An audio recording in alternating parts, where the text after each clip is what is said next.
ما كانش يومك يا زيجو. تصرفاتك ما كانتش عجباني، لكن انت ما تستاهلش يحصل لك كده ابدا، ده انت عشرة عمري. يا تيتا، هو ايه اللي حصل لجده ده بجد؟ انا مش مصدقة.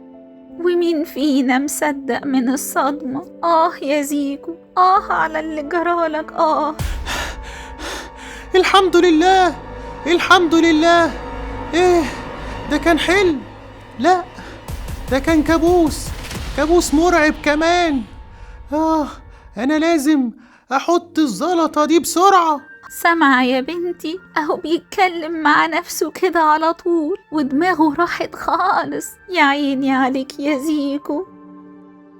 يا تيتا، يمكن يكون محتاج لدكتور، ما هو لازم نشوف حل ونتكلم معاه. وهو حد عارف يتكلم معاه؟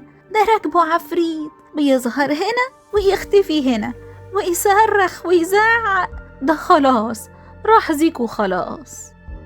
كل حاجة وليها حل يا تيتا، إن شاء الله نروح بيه للدكتور وهيبقى كويس.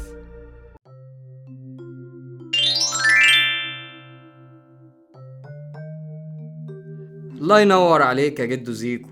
طب يا عم انت طلعت كويس اهو، وذكي وبتعرف تعمل المطلوب منك بالحرف.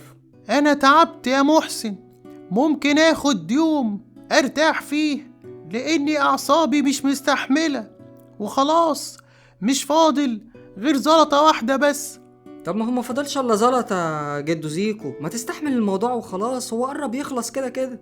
لما نخلص بقى ارتاح براحتك. لا يا محسن، انا فعلا محتاج ارتاح. اول مرة تتكلم معايا وانت مكسور بالشكل ده يا جدو.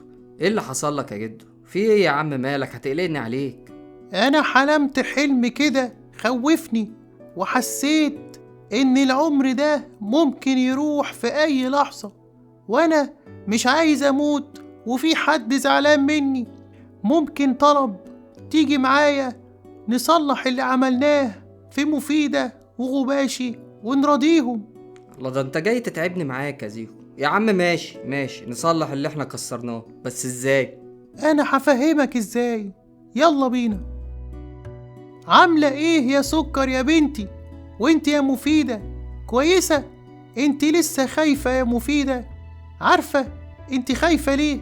عشان انت طيبة وعلى نيتك. ده كله خداع انا اتعلمته عشان اخوفك بيه. خدع ايه يا زيجو؟ ده انت يا راجل بتكلم نفسك ليل نهار، وطول اليوم برا البيت، وتدخل على الأوضة دي ما تطلعش إلا على الشارع. بقالك أسبوعين متغير خالص. يا مفيدة، انا هقولك الموضوع بس من غير اي استغراب. اتفضل قول. أنا بصراحة مش لاقي شغل، وعندي وقت فاضي كتير، فحبيت أتعلم مهنة السحر عن طريق خفة اليد وحركات كده تخلي الناس تصدق إني ساحر. وأهي دخلت عليك أهي وصدقت يا طيبة. يعني انت بتتعلم شغلانة جديدة وما لقيتش إلا الشغلانة دي؟ لا يا زيكو لا، ابعد عنها. طيب يا جدو، انت بتتكلم مع نفسك جوه الأوضة كتير كأنك بتتكلم مع حد. أنا ببقى عارف إنكم بره، ودي حاجات من الخداع بتاعي عشان تصدقوا بقى إن أنا معايا عفريت، وديني عرفت أضحك عليكم كلكم. الحمد لله يا جدو انك بخير، وده المهم. بلاش يا زيكو موضوع السحر ده، وارجع زيكو بتاع زمان. خلاص يا مفيدة، أنا مش هشتغل في الموضوع ده ولا هشتغل في حاجة. أنا عايز أعيش معاكي في هدوء، أنا وإنتي نعمل كل حاجة سوا مع بعض. إنتي تعبتي وأنا هساعد معاكي في شغل البيت بعد كده. الله الله، لا كده كتير يا جدو، انا كده ماليش وجود في الجو الحلو ده. امشي انا بقى. لأ، أنا اللي همشي عشان عندي مشوار مهم وراجع على طول. إيه يا غباشي، عامل إيه؟ محضر لك العسلية يا جدو، وكله بالتسعيرة. أنا خلاص قررت ما بيعش أي حاجة غير العسلية وبس. انت صدقت يا غباشي اني ساحر ومعايا عفريت؟ انا عرفت اضحك عليك بسهولة كده وانت عامل مفتح على الفاضي.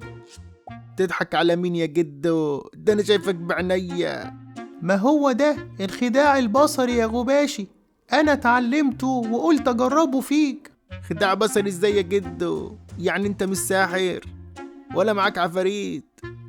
لا يا غباشي طبعا، يعني انا لو ساحر او معايا عفريت كان زماني بقيت غني واطلب من العفريت فلوس، مش هجيلك اخد منك عسلية بالتسعيرة.